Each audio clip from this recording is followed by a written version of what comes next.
കുടുംബം സഞ്ചരിച്ച കാറിന് നേരെ കോൺഗ്രസ് പ്രവർത്തകരുടെ ആക്രമണമെന്ന് പരാതി. ആലപ്പുഴ ചാരുമൂട്ടിൽ കോൺഗ്രസ് പ്രകടനം കടന്നു പോകുന്ന വഴിയിൽ കാർ നിർത്തിയെന്ന് ആരോപിച്ചാണ് ആക്രമണം. സംഭവത്തിൽ 7 പേർക്കെതിരെ കേസെടുത്തു. വിവരങ്ങളുമായി സുധീഷ് ഗോപാൽ ചേരുന്നുണ്ട്. സുധീഷ്, എന്താണ് സംഭവിച്ചത്? വീണ, ഇന്നലെ വൈകിട്ടാണ് ഇത്തരമൊരു സംഭവം ഉണ്ടായത്.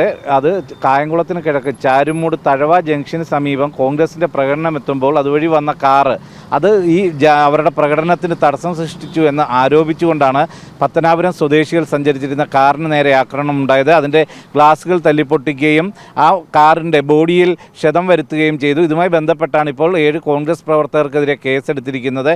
ഇക്ബാൽ എന്ന ടുട്ടു എന്ന് വിളിക്കുന്ന ഇക്ബാൽ എന്ന കോൺഗ്രസ് പ്രവർത്തകനും മറ്റ് കണ്ടാൽ അറിയാവുന്ന 6 പേർക്കുമെതിരെയാണ് നൂർനാട് പോലീസ് കേസെടുത്തിട്ടുള്ളത്. ഇത് ഒരു കാരണവുമില്ലാതെ അക്രമം ഉണ്ടാക്കുകയായിരുന്നു എന്നത് തന്നെയാണ് ഇവർ ചൂണ്ടിക്കാണിക്കുന്നതും. കാരണം ആ പ്രകടനം കടന്നു പോകുമ്പോൾ അതുവഴി ഒരു കാറ് വന്നു എന്നത് മാത്രമാണ്.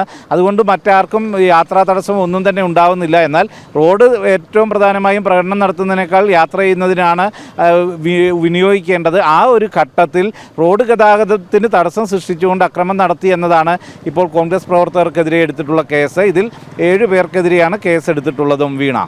ഓക്കെ, ശരി സുധീഷ്.